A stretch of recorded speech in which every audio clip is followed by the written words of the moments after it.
C'est une des fiertés de notre grande région. Elle accueille deux des plus beaux vignobles de France. Alors quel avenir, quelle perspective pour les vins de Bourgogne et les vins du Jura. Émission spéciale ce matin dans La Voie est libre à l'occasion de la percée du vin jaune. Nous sommes en direct de Lons-le-Saunier dans le Jura.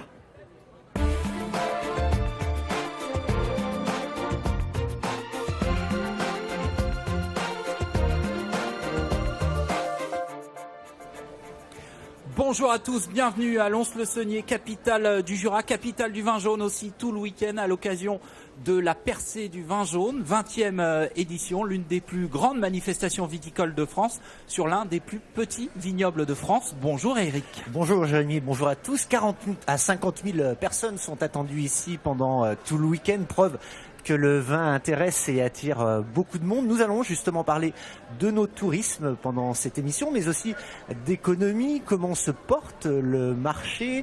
Est-ce que les vignobles du Jura et de Bourgogne ont un bel avenir devant eux? Est-ce qu'ils ont un avenir en commun dans cette nouvelle grande région Bourgogne-Franche-Comté? Eh bien, nous allons en parler avec nos invités. Jean-Charles Tissot, bonjour. Bonjour. Vous êtes le président du CIVJ, le comité interprofessionnel des vins du Jura. Vous êtes vous-même viticulteur à Arbois. Anne Mézières, bonjour. Vous êtes la gérante d'une structure qui s'appelle Domaines et Châteaux de Bourgogne Réunis. Vous nous expliquerez exactement de quoi il s'agit. Jérôme Prince, bonjour. Bonjour. Vous êtes courtier à Beaune et vous êtes le président de la Fédération nationale des courtiers en vin et spiritueux de France. Et enfin, Jean-Pascal Chopard, bonjour. Vous êtes le directeur, alors que le vent se lève ici, le directeur du comité du tourisme du Jura.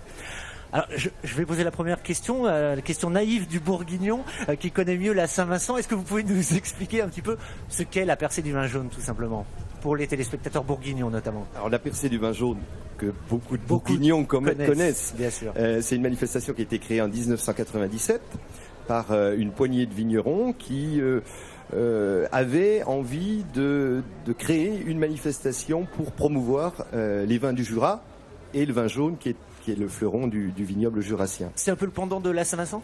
C'est un peu le pendant de la Saint-Vincent avec un concept un petit peu différent. La grande différence avec la Saint-Vincent, c'est que sur la percée du vin jaune, vous avez 60-70 vignerons qui vous proposent l'intégralité de leur gamme à la dégustation que vous pouvez rencontrer dans les caveaux.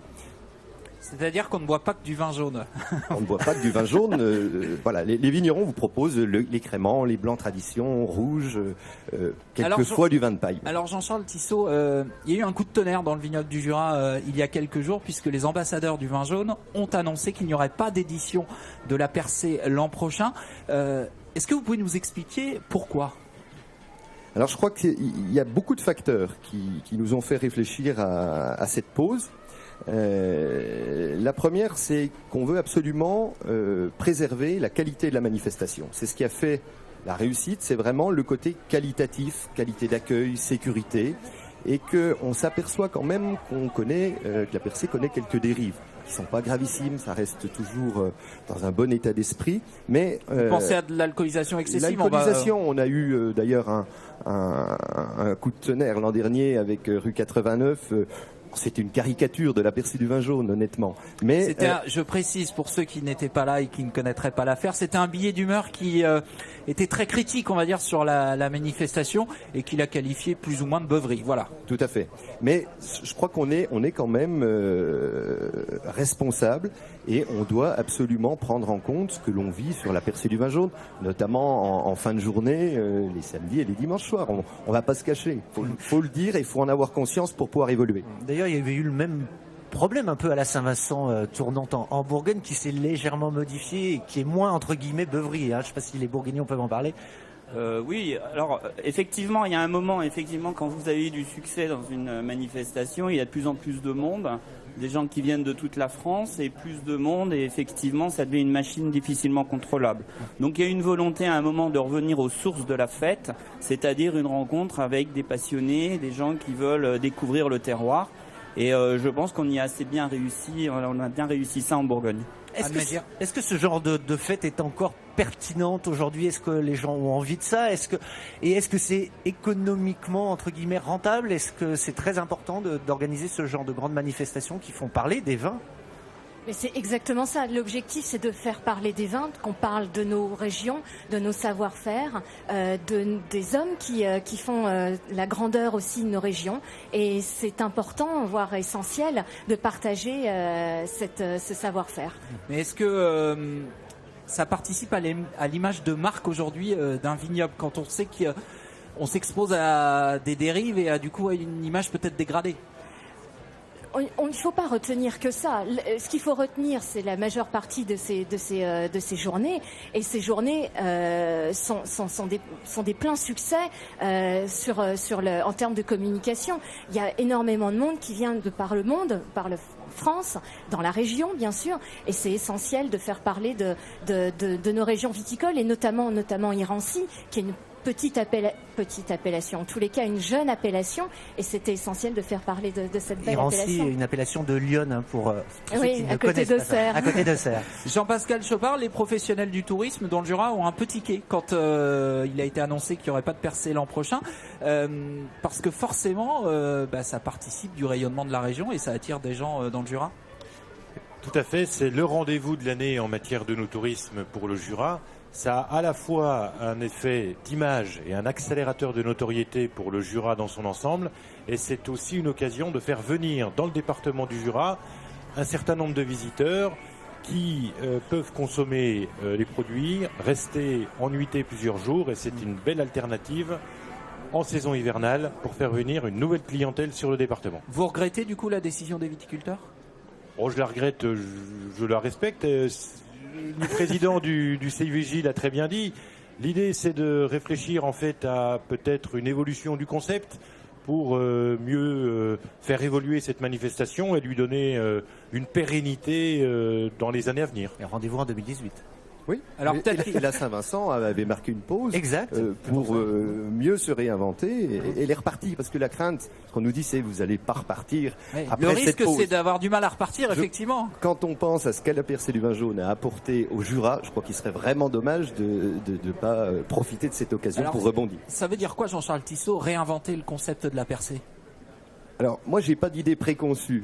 Je pense que le principe de la qualité, c'est quelque chose qu'il faut absolument préserver pour donner une image, pour valoriser nos produits. Ça, c'est quelque chose, je pense que aujourd'hui les vignerons perçoivent dans ces évolutions. Après, on aura des débats avec la filière viticole, parce que ce qu'il faut voir, c'est quand même que c'est la filière viticole qui porte cette manifestation.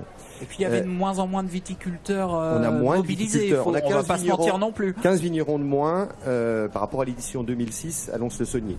Donc ça aussi, ça doit nous interpeller. Et je crois que on doit absolument rebondir, mais toujours avec avoir à l'esprit la qualité de la manifestation. Ça, c'est quelque chose de fondamental si on veut continuer à valoriser nos produits du terroir. Jérôme Prince, sur la pertinence, je crois que vous vouliez rajouter quelque chose. Est-ce qu'il y a aussi des retombées économiques sur ce genre d'événement ?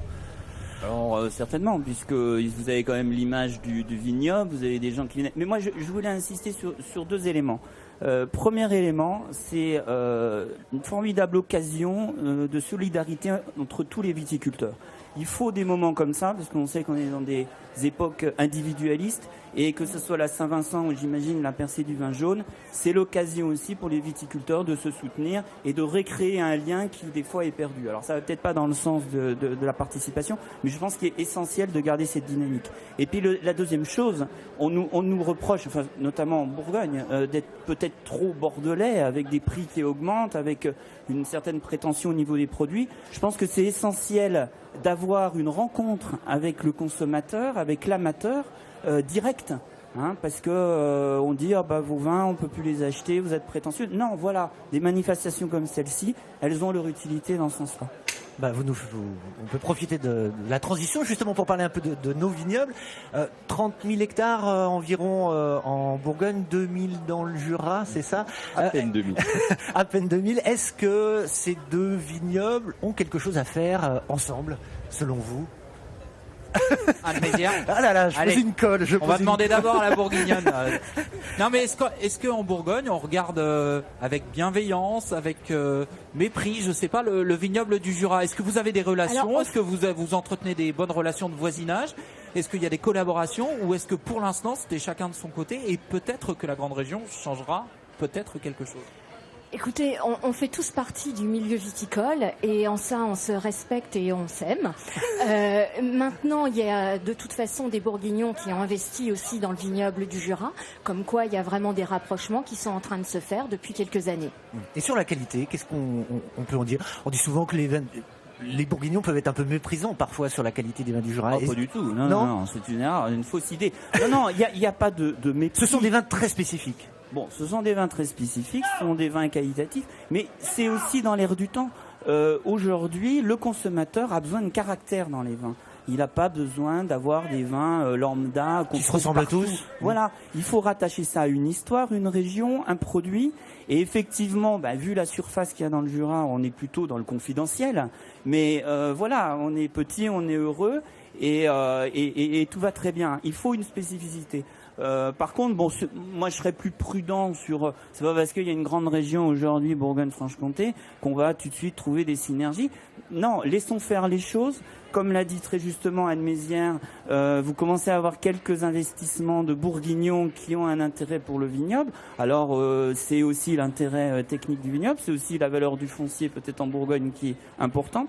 Mais laissons faire les choses, ne précipitons pas, parce que c'est la meilleure façon de faire échouer les choses. Jean-Charles Tissot souriait quand on parlait des Bourguignons qui investissent dans le Jura.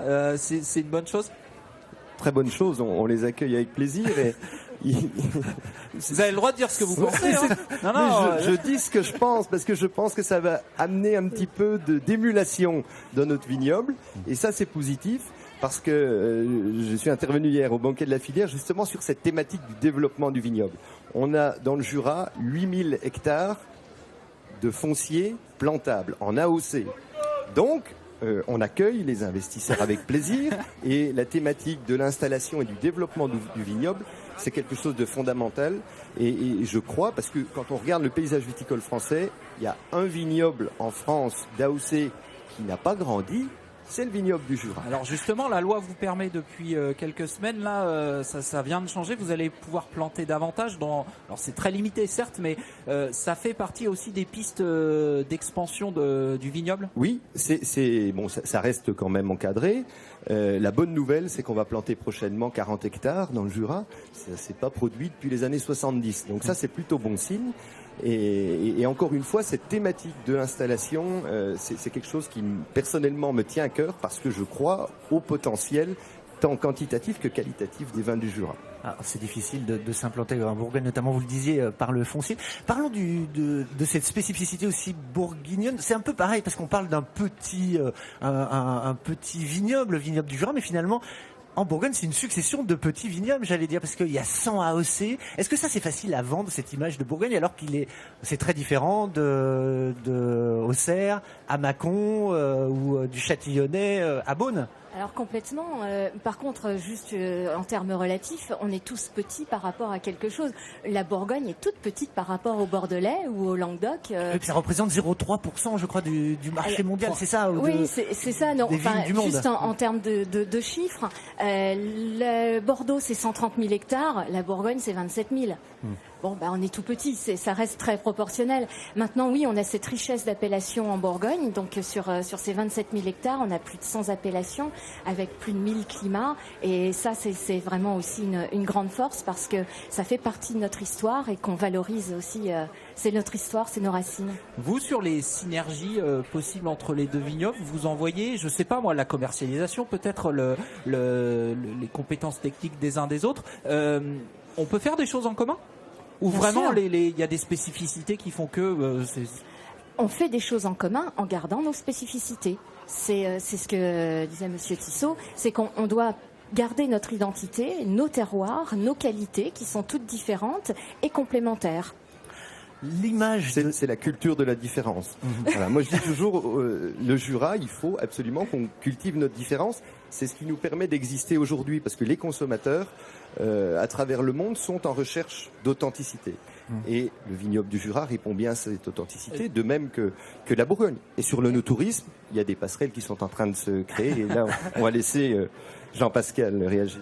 Oui, Jean-Pascal, je pars sur la communication finalement, peut-être parce que c'est ça ce que va changer la grande région, les vignobles vont peut-être pouvoir communiquer ensemble, ou en tout cas la région peut les vendre ensemble.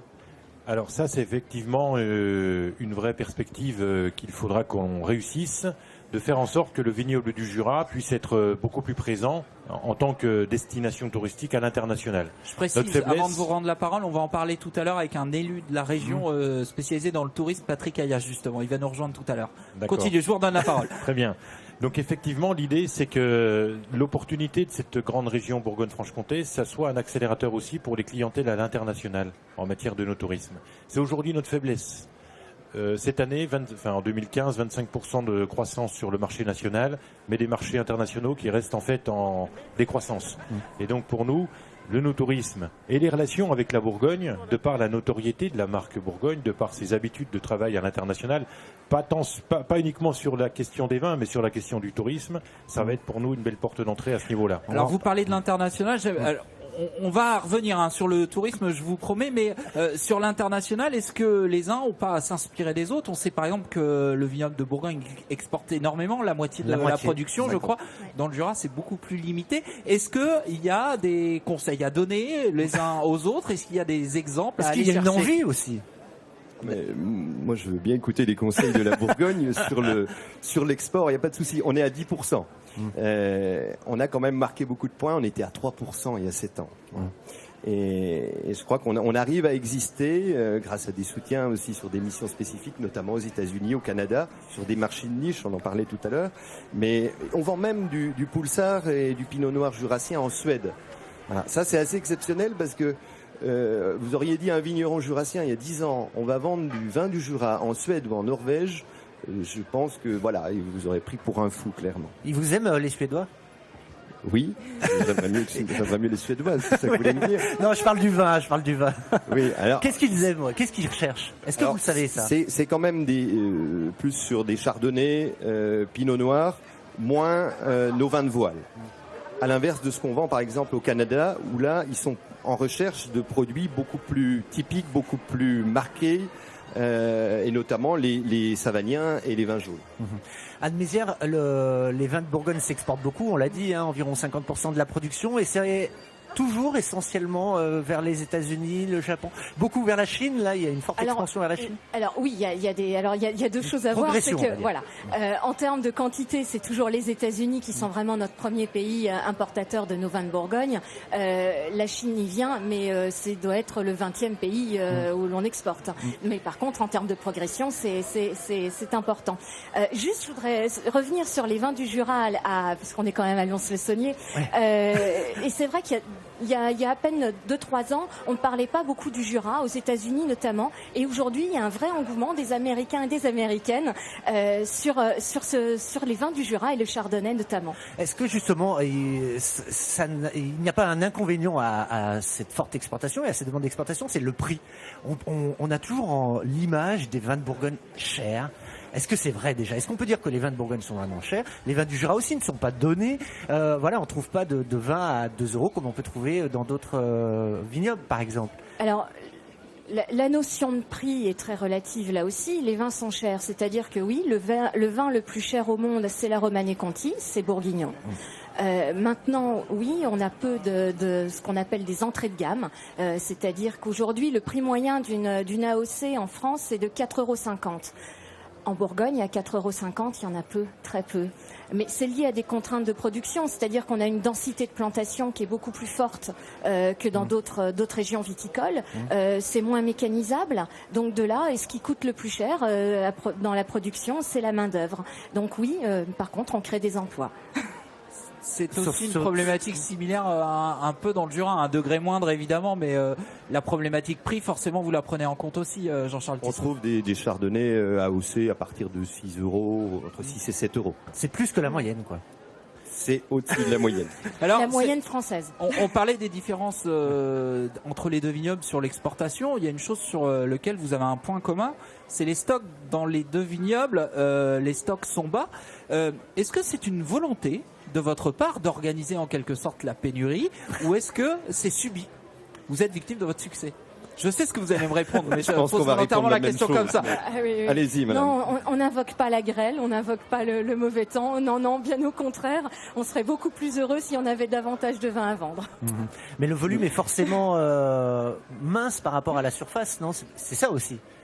La surface du vignoble est relativement limitée. Oui, déjà le vignoble est limité et puis en plus effectivement depuis 10 ans on a des problèmes de production qui sont liés à des tas de facteurs, maladies de la vigne, au climat, etc.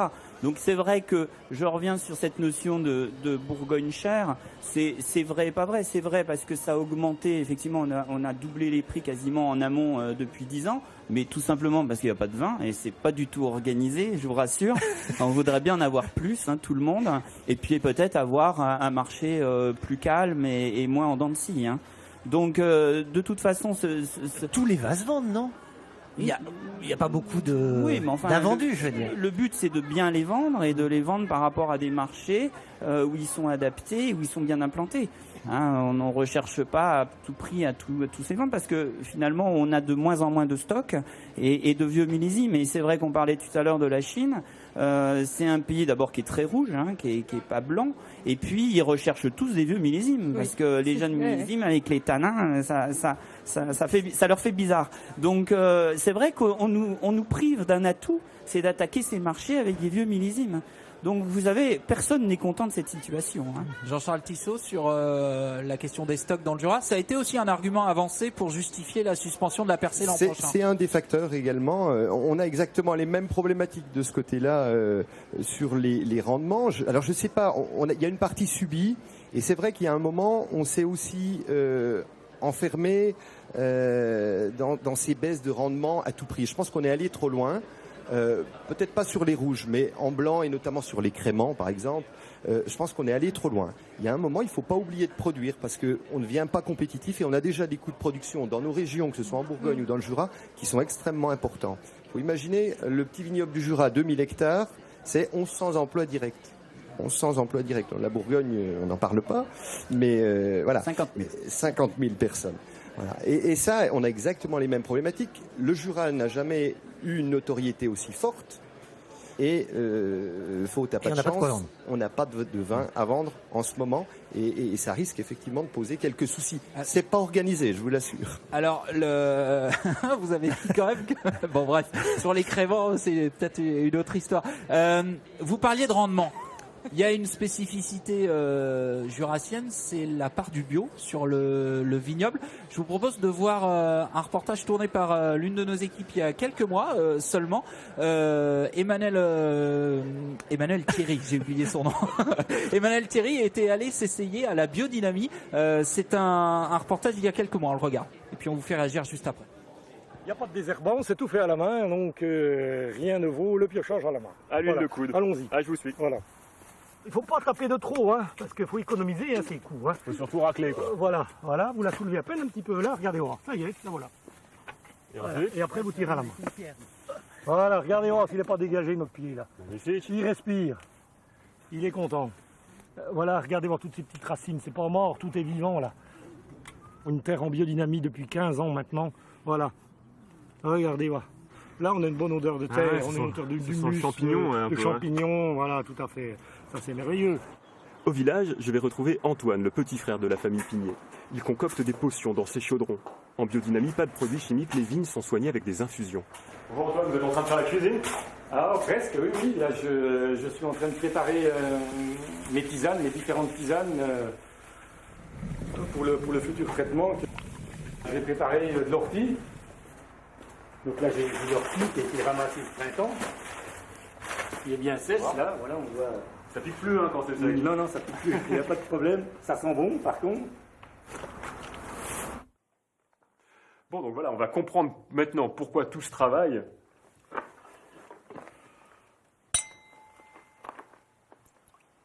On a déjà des arômes voilà, bien présents, et puis on a du goût, on a le goût de vin, c'est ça le plaisir. Bon, allez, trinquons à la biodynamie. Allez. Santé. Voilà.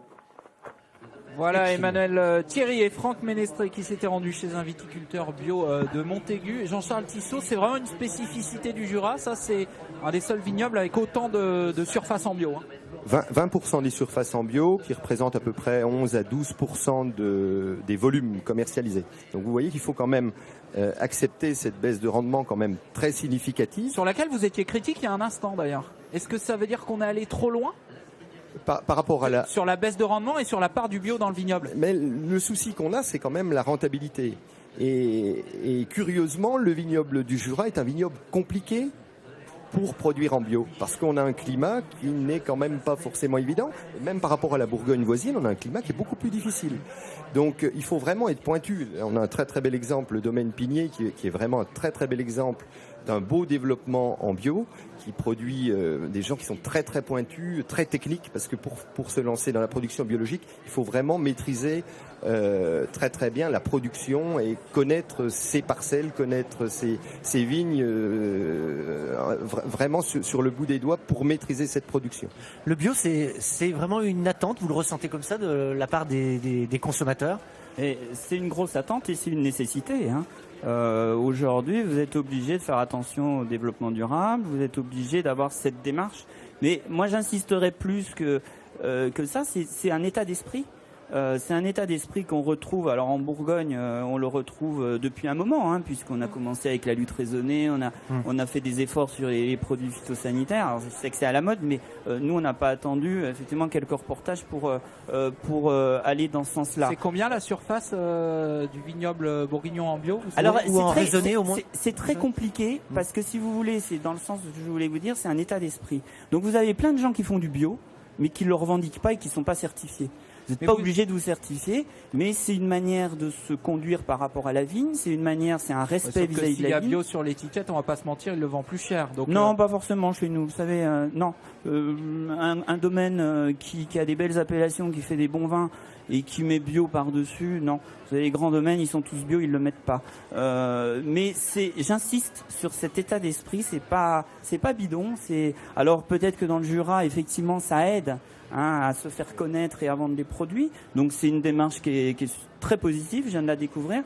Mais il faut voir que même en Champagne, vous avez cette démarche de développement durable. Parce qu'il y a un moment, c'est une nécessité et tout le monde attend ça et c'est très bien. Vous dites c'est une nécessité. Tout à l'heure, vous nous avez dit on est obligé de prendre en compte le développement durable. Est-ce que c'est vécu comme une contrainte? Non, je dis on est obligé effectivement parce que quand on vous parle de marketing et etc., on vous dit c'est une donnée qu'il faut prendre en compte. Alors après, c'est pour ça que je parle de la Bourgogne en particulier, c'est qu'on a commencé cette démarche il y a bien longtemps. C'est un problème de respect de la vigne. C'est moins on donne de médicaments, plus la vigne se renforce. Et moi, je suis un fan parce que je suis les domaines qui passent en biodynamie ou qui sont simplement une culture raisonnée. On a sur le produit des effets qui sont impressionnants. Alors justement, vous êtes œnologue, je crois aussi. Enfin, non, courtier. Courtier. Je croyais que vous aviez une formation d'œnologie, mais ils sont meilleurs les vins bio? Alors, sont meilleurs, c'est un peu... non, je dirais ils ont plus de caractère, ils sont plus expressifs et ils sont différents. Entre un domaine qui cultivait, qui n'était pas en bio, et c'est pas pour ça que c'était mauvais avant, mais vous avez une expression différente de la vigne se comporte différemment, et moi je trouve qu'il y a beaucoup plus de complexité dans ce sens-là. Anne Mézia, vous êtes d'accord ? Oui, tout à fait. Puis je pense aussi que c'est générationnel. Le consommateur attend, oui, du bio, mais on est nous-mêmes consommateurs quand on produit aussi. Et il faut faire attention à la santé de ceux qui sont sur les exploitations. Et donc il y a vraiment une prise de conscience qu'aujourd'hui il faut prendre soin de sa santé, et ça passe aussi donc par le bio. Ou comme le disait Jérôme Prince, le bio, il y a l'agriculture raisonnée, il y a la certification AB bio, et puis après il y a la biodynamie, certifiée ou non par Déméter.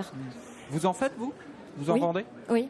Et qu'on ne valorise pas particulièrement plus cher que des vins traditionnels. Mais est-ce que c'est une vraie demande de la part de vos clients? Je dirais qu'il Ou y est-ce a que c'est une vous qui dizaine leur d'années- soumettez le... Il y a une dizaine d'années, il y avait une vraie demande du bio. On voulait absolument des vins bio. Aujourd'hui, par le développement du bio, aujourd'hui on trouve beaucoup d'exploitations qui sont en bio. Donc du coup, il y a moins un besoin de bio absolument. On a besoin tout simplement de bons vins. Et comme le disait Jérôme Prince, le bio apporte une précision dans les terroirs, une connaissance dans les terroirs, qui du coup donne des excellents vins. Avant qu'on en revienne un peu à l'onotourisme, l'avenir, vous le voyez, vous le voyez comment on parle beaucoup de changement climatique, par exemple. Vous parliez tout à l'heure du climat ici qui est compliqué pour faire de la vigne dans le Jura. Est-ce que vous le voyez d'un bon œil, du coup, ce réchauffement? J'allais presque vous faire cette réflexion. Là-dessus, on est un petit peu partagé. Parce qu'on a des cépages quand même qui, aujourd'hui, même dans le Jura, souffrent de la chaleur, oui, clairement. Et puis ici, comme ailleurs, Pulsar, on vendange par exemple, de plus en plus tôt. Enfin, c'est on vendange de plus en plus incroyable. tôt. J'ai envie de dire que sur les pinots noirs et sur les trousseaux, le réchauffement climatique est plutôt bénéfique, globalement. Par contre, pour le cépage Pulsar et le cépage savagnin, on peut, notamment cette année, on a perdu beaucoup de rendement à cause des phénomènes de sécheresse et de coups de chaud qu'on a pu avoir sur l'été. Je crois que la Bourgogne se pose aussi des questions sur l'évolution de ce climat, notamment sur le pinot noir. Jean Prince? Oui, alors je voudrais qu'on fasse attention avec ce phénomène de réchauffement climatique. Bon, il est réel, on ne va pas le contester. Nous, on en profite, puisque, comme vous l'avez dit, on a une succession d'excellents millésimes qu'on n'avait pas connus depuis des années. Donc c'est vrai qu'on le constate, on vendange plus tôt, les raisins sont plus mûrs. Bon, ça va pas sans effort, parce que après, on a souvent une lutte contre les maladies qui est pas évidente. Est-ce qu'il faut se remettre en cause? Parce que est-ce que le produit du coup est un peu différent? Ouais, on s'adapte. Le viticulteur, c'est toujours adapté au changement. Aujourd'hui, il est perceptible, mais il n'est pas catastrophique. Et ce que je voulais dire, c'est qu'il faut faire. Alors, c'est plus par rapport aux médias. J'ai lu des articles à Noël où des experts, des soi-disant experts, disaient que la vigne en France c'était fini, Bordeaux, Bourgogne, et que l'avenir c'était l'Angleterre ou les pays du Nord. On ferait du Bourgogne en Angleterre, c'est ça? Voilà. Donc, il faut. Bon, d'abord, on a nos terroirs. Mais on le verra pas, nous, je pense. Voilà. Nos terroirs sont là, et puis il faut faire attention de tout ce côté anglo-saxon qui voudrait bien prendre la main grâce à cet argument sur les vignobles. Donc soyons prudents. Moi, je fais partie de l'INAO au niveau national. Sont des sujets qu'on aborde, qu'on commence à aborder sur les cépages résistants, sur les méthodes de culture, mais on s'adaptera. Anne-Mézières, sur ce réchauffement climatique, est-ce que ça inquiète les producteurs? Non, ça les inquiète pas. Les viticulteurs s'adaptent. À chaque millésime, les viticulteurs s'adaptent. Et ça fait des décennies. C'est pas aujourd'hui. Chaque année, depuis des décennies, le climat change. Chaque année, aucune année ne se ressemble. Et donc, je dirais vraiment le savoir-faire de chaque vigneron, c'est de s'adapter. Ils ne refont jamais la même vinification. Et, ils décident de la date de vendange en fonction de la maturité. Et donc, voilà, on remet les compteurs à zéro chaque année. Mais est-ce que vous avez constaté que la dernière décennie, par exemple, a été plus compliquée que les précédentes au niveau des aléas climatiques? De votre expérience personnelle. Je suis trop jeune. Une belle réponse. Ah, c'est bien joué. Hop, je passe pour un goujat, c'est bon ça. Et là, on peut pas passer la parole à quelqu'un d'autre. Passez pas la parole, je suis trop vieux. Jérôme Prince, vous parliez il y a un instant de la concurrence entre guillemets anglo-saxonne qui voudrait bien s'accaparer, etc. Est-ce que les vins du Nouveau Monde, par contre, ça vous inquiète, de ce qu'on appelle les vins du Nouveau Monde, les vins chiliens, les vins californiens, etc. Est-ce que ça, c'est une réelle concurrence pour les vins de Bourgogne, pour les vins du Jura, ou est-ce que là encore, on a vraiment notre spécificité à nous? Alors, il faut voir que la concurrence aujourd'hui, elle est mondiale. On ne parle pas de concurrence entre Bourgogne et Bordeaux, entre les différentes régions. La concurrence, elle est mondiale. Il se produit du vin partout dans le monde. Donc, effectivement, c'est pays nouveaux producteurs, quelque part. Nous inquiète pas, quelque part, ça nous fait du bien, ça nous stimule. Et puis, on s'aperçoit aussi qu'ils commencent à avoir leurs problèmes. Parce que d'une production de masse où il était tout permis, parce que nous, on a quand même des règles qui sont quand même imposées, qui sont quand même difficiles, et eux, tout leur est permis. Et donc, on s'aperçoit que chez eux, ils ont besoin de retourner vers cette notion qu'on a, qui est une notion d'AOC. On s'aperçoit qu'ils commencent à classer leur vin en vallée, en terroir, et donc finalement, ils vont revenir un peu dans le giron, puisque c'est une demande du consommateur, c'est d'avoir une spécificité, un terroir. Jean-Charles Tissot, sur cette question, c'est le pendant. Vous voulez vendre à l'étranger, les étrangers, ils vendent aussi en France. Oui, mais moi je suis de l'avis de M. Prince. On n'a pas à craindre pour peu qu'on sache valoriser nos appellations d'origine contrôlée. On va fêter Arbois dans quelques semaines, les 80 ans de l'appellation. C'est une notion quand même éminemment moderne, la traçabilité. Et on a des producteurs qui, il y a 80 ans, ont inventé ce concept. Et je pense qu'on l'a pas suffisamment. On a oublié d'en parler, on a oublié de communiquer sur ce que garantissait une appellation d'origine contrôlée. Et ça, je crois qu'on a un travail à faire collectivement pour vraiment expliquer ce qu'il y a derrière une AOC, notamment ces contraintes qui sont extrêmement importantes et qui garantissent une qualité aux consommateurs. Anne Mézières, vous qui représentez, je rappelle, 15 domaines, c'est ça, Alors, de Bourgogne. Voilà, la structure appartient à des vignerons. On commercialise une partie de la production de ces 15 vignerons associés qui sont associés il y a plus de 30 ans. Et aujourd'hui, on commercialise plus de 200 propriétés de Bourgogne. Et alors, est-ce que vous ressentez, vous, cette, entre guillemets, nouvelle concurrence, même si elle est plus si nouvelle que ça ? Alors écoutez, sur le marché français, non, puisque les vins étrangers sur le marché français, c'est même pas 1% des ventes, et en plus 1% des ventes sur le nombre de pays et le principal pays qui exporte chez nous, c'est le Maroc, ou la Tunisie et les vins du Maghreb. Donc bon, ils ont des très beaux terroirs, eux aussi, mais qui sont pas encore exploités. C'est un autre sujet. Non, je voulais juste revenir. Moi, avant-hier, j'étais à une réunion où on a fait un concours entre les meilleurs chardonnays du monde. Et incontestablement par rapport à l'Australie, par rapport à la Californie, par rapport même au Languedoc, les chardonnays quand même de nos régions ont gagné à plat de couture sur les mêmes prix. Je voulais juste revenir sur parce que aujourd'hui, même à l'étranger, ils valorisent leur offre au même niveau que les nôtres. On va parler de communication, Eric, maintenant. Oui, un mot avant qu'on vous laisse, Jérôme Prince, sur l'assouplissement de la loi E20. Vous, votre regard de courtier, c'est une bonne chose ? C'est une très bonne chose. Je pense qu'il y a eu une prise de conscience qu'on était peut-être allé trop loin et sans maîtrise par rapport à cette loi E20, qu'on peut défendre ou contester, c'est pas le problème. Mais on était quand même complètement engoncé dans des textes qui n'étaient pas précis. Il faut le dire, et ça nous a fait du bien quand même de voir que les parlementaires, que ce soit de droite ou de gauche, se sont réunis avec du bon sens pour effectivement contrebalancer des régions viticoles aussi, quelque part des quelques ayatollahs qu'on peut avoir de l'autre côté de cette loi. Donc c'est une très bonne chose, on va pouvoir parler librement du vin, vous allez pouvoir parler, les journalistes, librement des produits du terroir, voilà, vous n'aurez pas de procès lundi, donc c'est très bien. Non, mais je pense qu'il y a un équilibre, il ne faut pas opposer le monde du vin au monde de la santé. Nous, on est tout à fait pour, via Vin et Société, pour la prévention, on sait très bien que c'est important, on l'a parlé au niveau des fêtes d'ailleurs, on est responsable, et donc je pense que à l'heure où les principaux pays producteurs mettent en avant la production de leur vin et de leur terroir comme atout économique, je pense qu'il était temps quand même qu'on puisse au moins parler de nos productions. Merci Jérôme Prince. On va accueillir à votre place le vice-président du Conseil régional de Bourgogne-Franche-Comté chargé du tourisme, Patrick Ayache. Et puis on va parler de cet assouplissement justement pour commencer cette deuxième partie, puisque en juin dernier, donc Jérôme Prince y faisait allusion, le Parlement a voté un amendement pour assouplir la fameuse loi E20, cette loi qui encadre la publicité sur l'alcool. Alors, cet assouplissement, il était réclamé depuis de nombreuses années, d'où forcément un soulagement pour les viticulteurs, mais aussi pour la presse spécialisée. Écoutez les explications de Michel Gillot et Jean-Louis Saintin. En faveur de l'assouplissement de la loi E20, l'argument des parlementaires et de l'interprofession viticole était le suivant.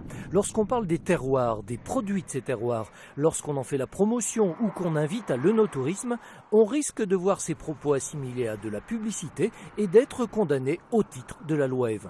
Cette crainte était-elle réelle ? Pour le fondateur du magazine Bourgogne aujourd'hui, la réponse est oui. Des collègues dans une presse grand public qui avait fait un article sur les vins de Champagne, avait été condamné pour dévoiement de la loi Evin.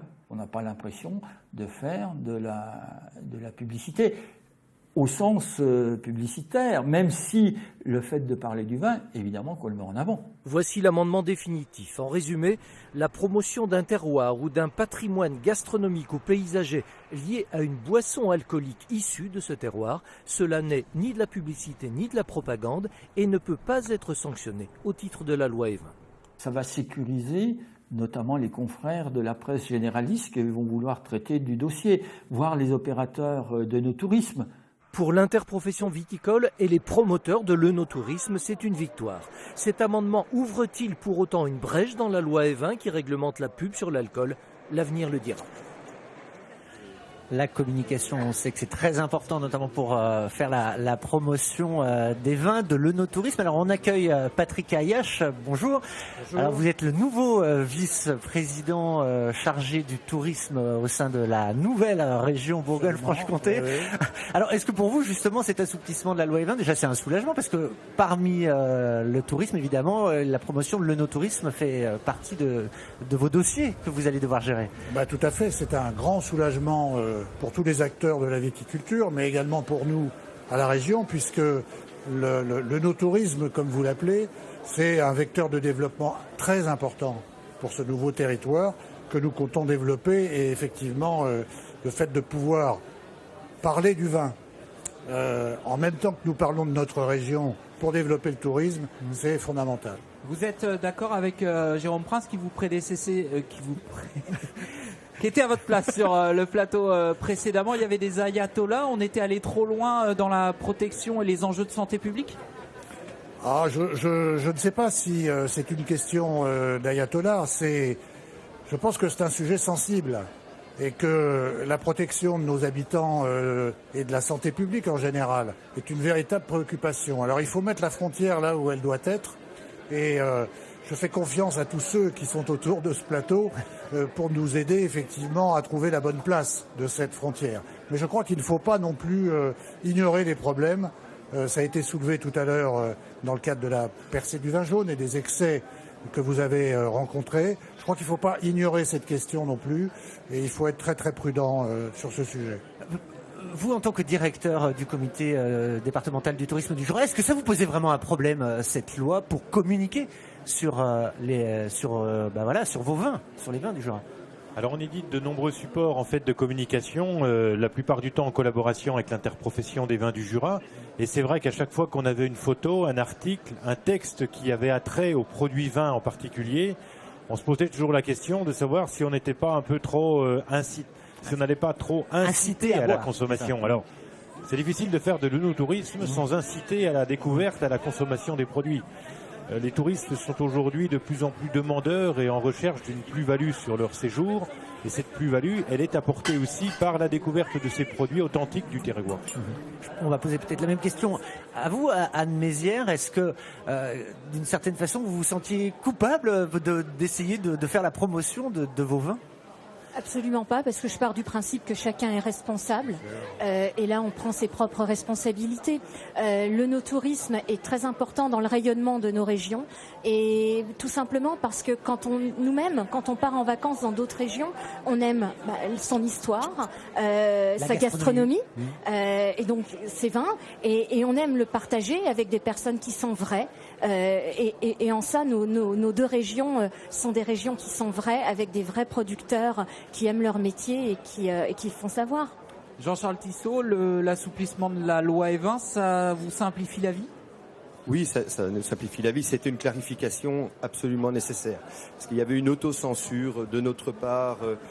Dans les médias aussi, ça devenait vraiment très compliqué. Il y avait une surinterprétation de la loi qui n'était pas extrêmement claire sur ce sujet.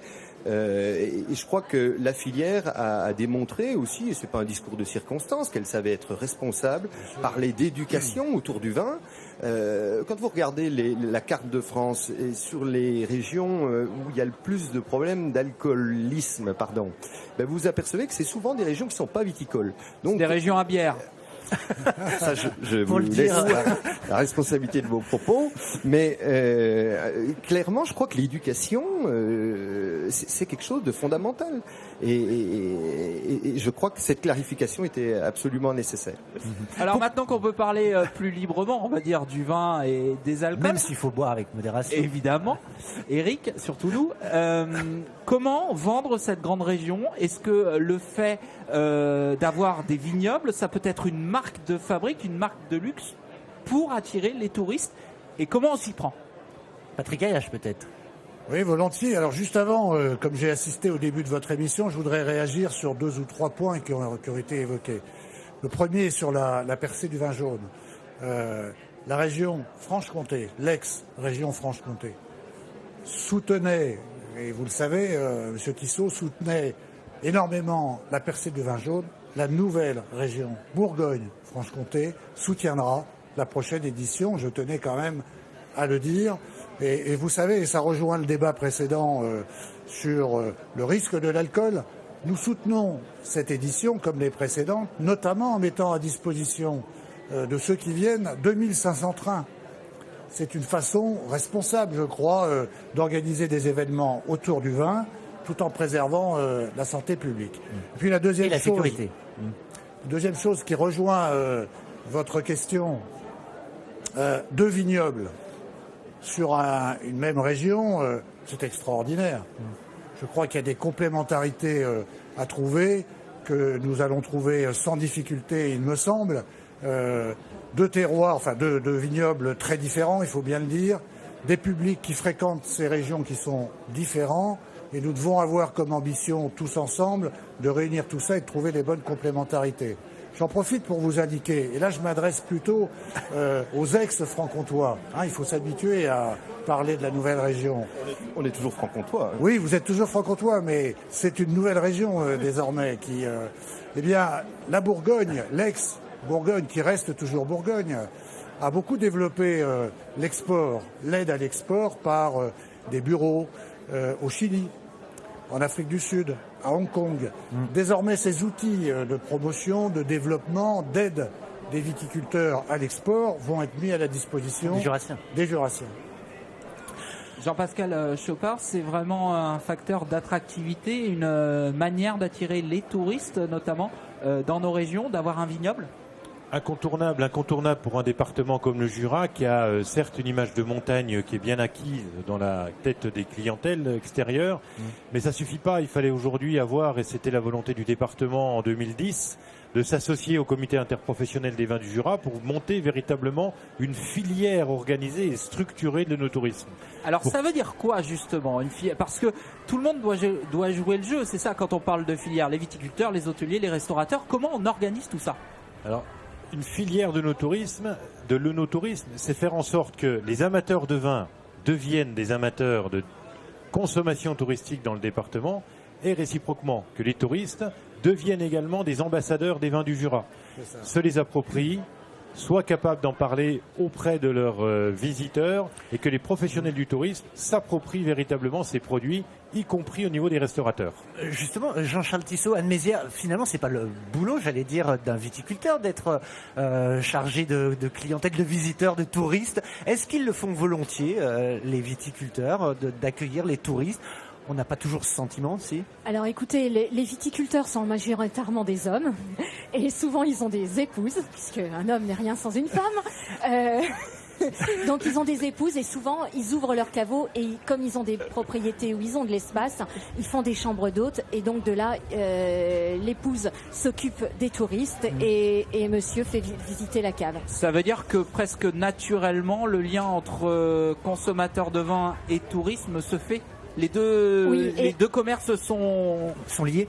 Oui, souvent sont liés et ils sont souvent à la recherche justement de ces produits et de ces valeurs de famille familiale avec une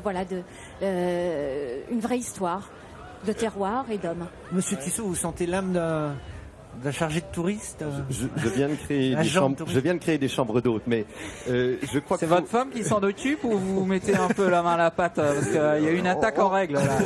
J'ai remarqué l'attaque en règle. On va partager les tâches, je pense.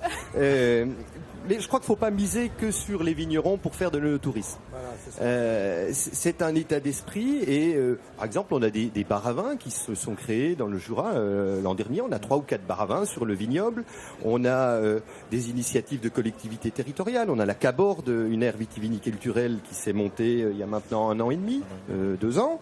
Il y a la Maison de la Haute-Seille, un musée de la vigne et du vin. Enfin, c'est mettre en réseau tous ces lieux qui parlent du vin, qui mettent en avant, qui valorisent nos produits. Et je crois que, alors pour le coup, on est des régions très très différentes parce que nous, on a saisi cette opportunité de communiquer sur l'œnotourisme parce que c'était un besoin de la filière aussi. Quand vous parlez Bourgogne, vous pensez vin. Quand vous pensez vin, vous pensez Bourgogne. Ça, c'est clair. Le Jura, c'est un petit peu différent. On pense Alors montagne, justement, voilà, on pense montagne. D'ailleurs, la marque de communication touristique, c'est Montagne du Jura. Est-ce que vous, en tant que viticulteur, ça vous agace pas un peu? On a toujours eu énormément de difficultés avec Montagne du Jura, avec ce label Montagne du Jura.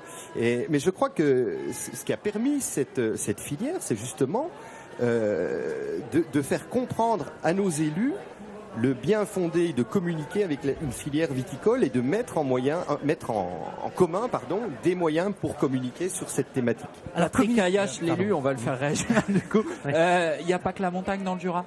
Ah, tout à fait. Finalement, c'est ce que vous dit votre voisin. Mais je pense qu'il a raison. C'est vrai que le concept de montagne est beaucoup plus popularisé que celui du vin du Jura. Je suis tout à fait d'accord avec M. Tissot pour dire qu'il faut donner cette chance à la filière viticole de se développer un peu plus. Et puisqu'on parle de nos tourismes, pour nous, à la région, c'est le véritable levier de développement du tourisme dans notre territoire. Mais il y a un deuxième objectif, je crois, c'est que, il faut bien le dire, dans ces 2 vignobles, il y a la Bourgogne qui est mondialement connue, le Bourgogne d'ailleurs, qui est mondialement connu, et pardonnez-moi, les vins du Jura un peu moins. Et donc, le no-tourisme dans la grande région. Vous êtes gentil. Mais c'est la réalité. Le no-tourisme dans la grande région, c'est justement de permettre à ceux qui aujourd'hui viennent dans les vignobles bourguignons d'aller un peu plus loin, de pousser leur voiture, leur train, pour venir dans ce magnifique vignoble du Jura. Et vraiment voisin. Vraiment très Alors, proche. vous parlez de voitures de train. On va vous montrer à quel point nos vignobles de Bourgogne et du Jura sont magnifiques et à quel point on peut les visiter de mille et une manières avec ce reportage d'Aude Silan et de Marilyn Barat, les mille et une façons de visiter un vignoble. À 400 mètres du sol, toute la beauté de la reculée de Baume-les-Messieurs s'offre aux visiteurs. Plus loin, au gré des vents, on découvre les vignes de Château-Chalon, puis l'ensemble du domaine viticole jurassien. Une visite originale que Philippe propose depuis 6 ans. Effectivement, ici, c'est presque un paysage qui est fait pour la montgolfière, quoi. C'est vallonné, on a un paysage de reculé comme ça qui nous permet justement d'avoir des courants d'air particuliers. On peut descendre dans les vallées. Étape incontournable de l'œnotouriste, Château-Chalon qui domine la vallée de la Haute-Seille. Le petit village de 170 habitants a construit sa réputation sur son vin jaune exceptionnel. L'œnotourisme, c'est certes une dégustation chez un vigneron, mais c'est aussi une balade au cœur des vignes. Ça peut être un tour en vélo sur la route des vins. Ou encore une visite de l'école du village qui a gardé sa classe d'antan. Direction le sud, par la véloroute qui serpente de Beaune à Centenay. C'est Solex, empreinte d'anciens chemins de vigne totalement goudronnés, où les voitures sont rares. Clos, caves, châteaux, villages, la Bourgogne touristique se laisse alors découvrir à 20 km/h de moyenne. La vitesse idéale pour flâner le nez au vent et s'arrêter dès qu'un point plaît.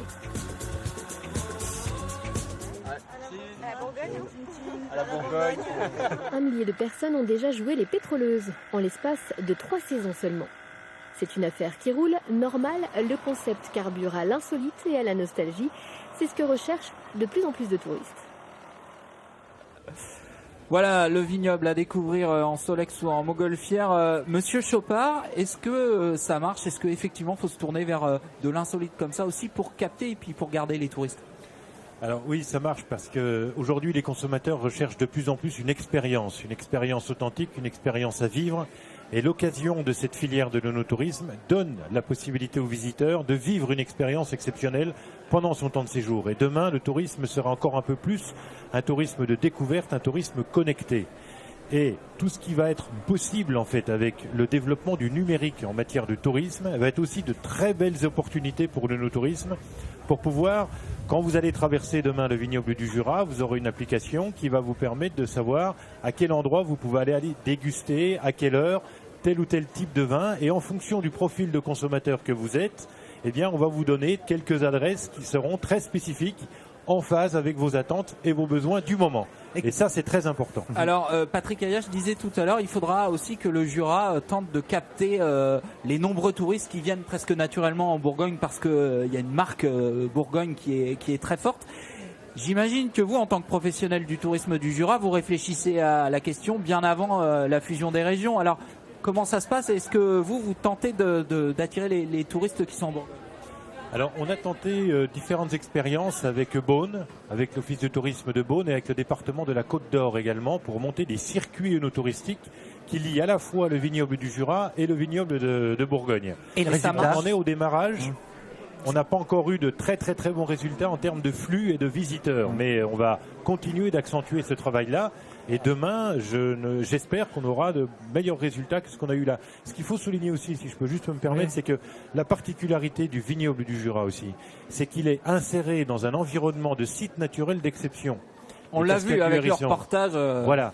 Et ça, c'est aussi une spécificité qu'il faut vendre dans le Jura. Le vignoble du Bourgogne a peut-être moins cet aspect-là de diversité de sites naturels. Donc ensemble, en fait, on a une force commune qui peut véritablement attirer une nouvelle clientèle. Et pour qui, en quelques mots, qui est le public visé finalement? Parce qu'on parle souvent d'une clientèle haut de gamme en Bourgogne. Est-ce que c'est un public plus large Je crois que c'est plus large. Il y a effectivement peut-être une clientèle assez haut de gamme en Bourgogne parce que l'œnotourisme en Bourgogne est un œnotourisme un peu de luxe. Dans le Jura, c'est peut-être plus authentique, plus proche des réalités, mais je crois qu'il faut mixer tout ça. Je voulais rebondir sur ce que disait en quelques secondes le directeur du comité départemental du tourisme.